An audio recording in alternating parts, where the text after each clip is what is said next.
두 번째 감사는요, 우리에게 승리를 불러온다는 거예요. 우리 역대하 20장 21절을 보세요. 백성과 더불어 의논하고 노래하는 자들을 택하여 거룩한 예복을 입히고 군대 앞에서 행진하며 여호와를 찬송하여 이르기를 여호와께 감사하세 그의 인자하심이 영원하도다 하게 하였더니 이게 중요해요. 하게 하였더니 시켰다는 거예요. 여호사밧 왕이 성가대를 조직했습니다. 그리고 군대 앞에서 찬양하게 합니다. 그리고 노래를 부르도록 했다는 거예요. 감사의 노래를 의도적으로 부르도록 시켰다는 것입니다. 지금 여호사밧 왕이 감사 찬양할 상황이 아니에요. 모압, 암몬, 마온 이 세 족속이 연합군을 결성하여 남유다 왕국을 침공했습니다. 전쟁이 일어났어요. 우리식으로 하면 북한과 중국과 러시아가 연합군을 형성해요. 우리나라를 침공한 것과 똑같습니다. 강대국들입니다.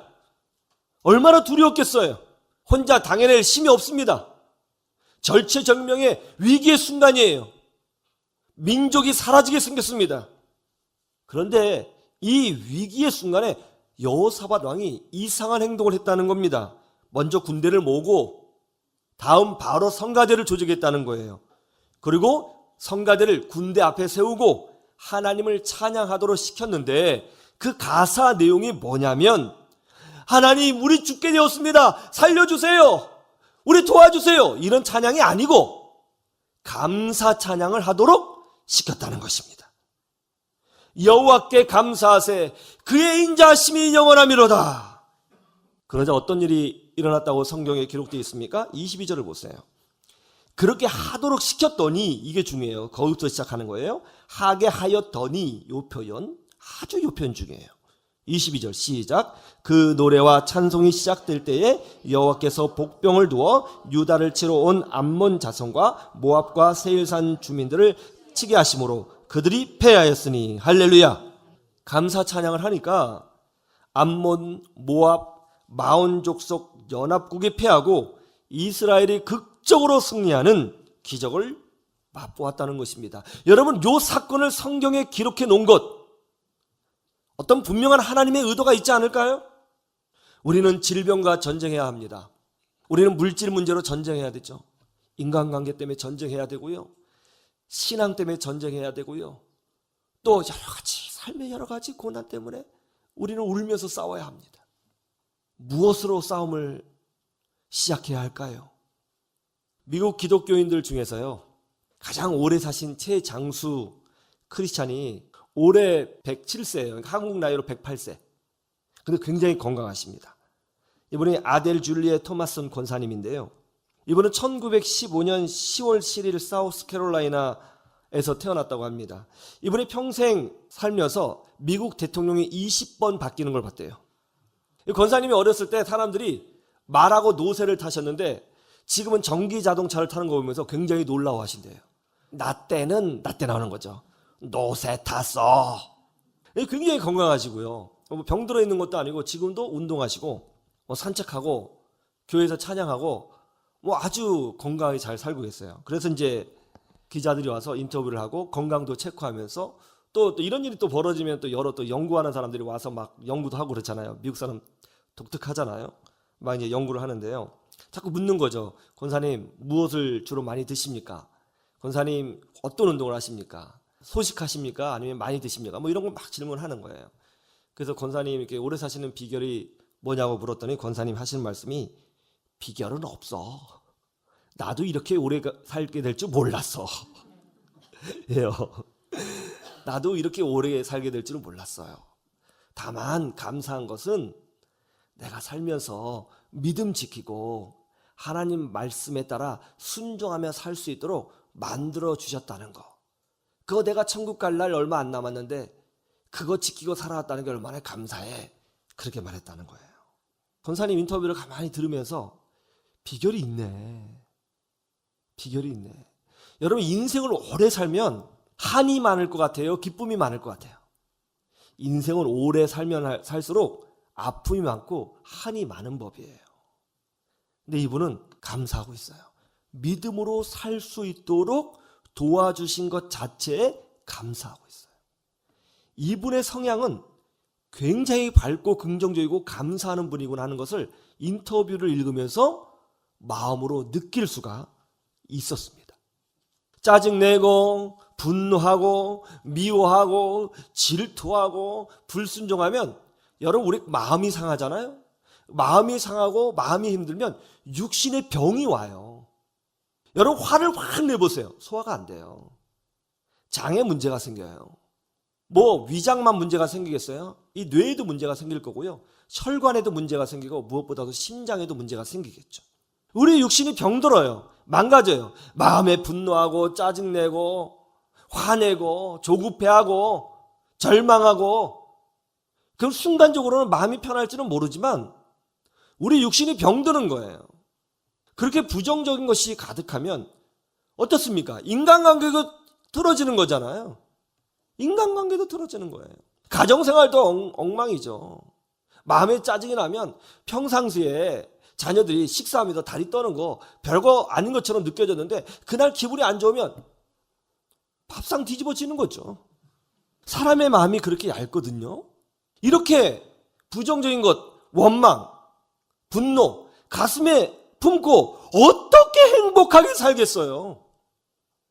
여러분 행복하게 살고 싶잖아요. 그럼 행복하게 살면 되죠. 하나님의 은혜가 그런 마음에 임재하시겠습니까? 그러나 감사하면 어때요? 좀 힘들어요. 짜증나요.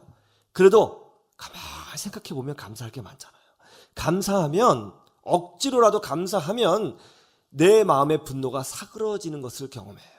감사하면 내 영혼에 기쁨이 임하죠. 마음이 행복하죠. 마음이 행복하면 육신이 건강해지죠. 육신이 건강해지고 삶이 건강해지죠. 관계가 건강해지죠. 가정생활도 건강해지지요. 그러면 성공적인 인생을 살게 되고 영적으로도 승리하며 살게 되는 거예요. 여러분, 감사할 수 있어서 감사하는 게 아니에요. 감사하면 감사가 오는 거예요. 이 승리를 경험하시기를 주님의 이름으로 축원합니다. 감사는 세 번째, 높여주심을 경험하도록 만들어준다는 것입니다. 누가복음 17장 16절을 보세요. 예수의 발 아래 엎드려 감사하니 그는 사마리아 사람이라. 예수님께서 한 마을에 들어가셨습니다. 그러자 나병 환자 10명이 예수님을 부르며 간절히 간구합니다. 주여 우리를 불쌍히 여겨 주시옵소서. 여러분, 나병 환자는 당시 부정한 자로 여겨져서 하나님께 예배할 수도 없고 가족과 떨어져 살아야 했습니다. 그래서 나병 환자들은 자신들을 저주받은 사람이라고 생각하며 살았어요. 그들이 멀리서 주님을 간절히 부르며 치유를 구합니다. 주여 우리를 불쌍히 여겨 주시옵소서. 그러자 주님께서 선포하십니다. 너희들의 몸이 치유되었다고 하는 믿음을 가지고 제사장에게로 가거라.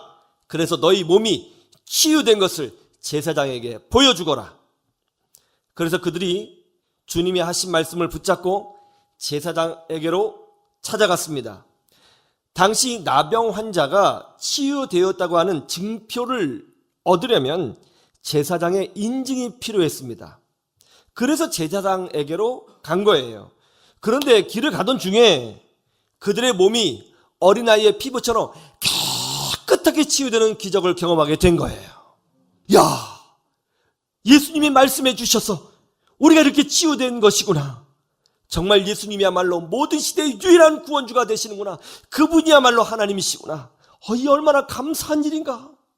정말 감사한 일이죠. 그렇죠? 그런데 이상한 일이 일어났습니다. 정말 감사한데 참 감사해요. 너무 좋은 일이에요. 고마워요. 그런데 10명의 나병 환자 중에서 사마리아 출신 나병 환자 한 명만이 가던 길을 멈추고 돌이켜서 주님을 다시 찾아와 감사를 표현했다는 거예요. 한 명만이. 유대인들이 그렇게 무시했던 그 사마리아 사람들, 그 사람만이. 그러자 주님께서 물으셨습니다. 얘야, 다 치유됐을 텐데 나머지 9명은 어디 갔느냐? 왜 여기 찾아오지 않느냐? 왜 여기 와서 감사를 표현하지 않지? 예, 그들은 제 갈 길을 갔습니다. 그러면 너 혼자 감사를 표현하기 위해서 여기 왔느냐? 좋다. 내 믿음이 너를 구원하였느니라. 이 사마리아 사람이야말로 진정한 하나님의 백성이며 구원받은 백성이라고 주님께서 높여주신 거예요. 유대인들이 그렇게 괄시하고 무시했던 그 사마리아 사람. 찬송가 258장이 이거예요. 샘물과 같은 보혈은, 샘물과 같은 보혈은, 그 찬양인데요. 이 찬송은 윌리엄 쿠퍼가 지은 찬양입니다.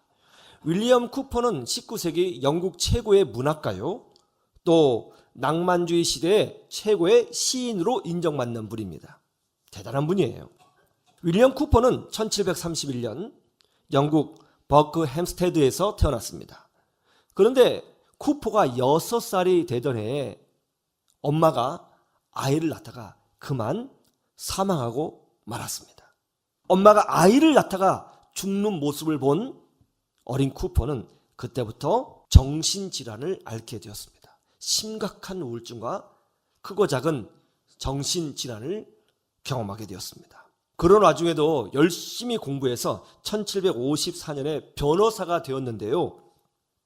사람들 앞에서 말을 하는 것을 굉장히 두려워하다가 공황장애까지 얻게 됩니다. 우울증과 공황장애, 그리고 어린 시절에 대한 비관으로 인해서 이분이 자살 시도를 3번이나 했습니다. 정신이 온전하지 못했습니다. 그러다가 세인트 알반 정신요양원, 우리식으로 하면 정신병원이죠. 정신병원에 들어가게 됩니다. 그곳에서 참 감사하게도 기독교 심리치료사인 코튼 박사를 만나게 되는데요. 이 코튼 박사가 이 윌리엄 쿠퍼를 보면서 이분에게 가장 필요한 것은 복음이겠구나 싶어 예수님을 전했습니다. 복음을 전했어요. 그리고 같이 기도해주고 성경 공부를 진행했습니다. 윌리엄 쿠퍼는 어느 날 로마서 말씀을 읽다가 오직 예수 그리스도의 보혈의 피로 죄사함을 받고 구원받는 사실을 깨닫게 됩니다. 그리고 예수님을 모든 시대에 나의 유일한 구세주로 영접하여 그리스도인이 되었습니다. 그러자 몸과 마음이 치유되기 시작했어요. 여러분, 복음의 능력이 있습니다. 할렐루야.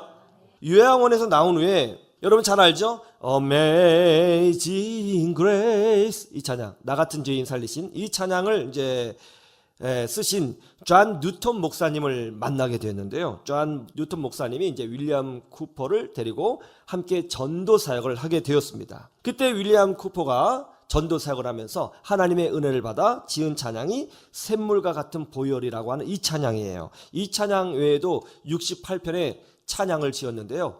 많은 사람들이 이 찬양을 부르면서 복음을 전하게 되었습니다. 그런데 몇 년 후에 더 큰 사고가 벌어졌어요.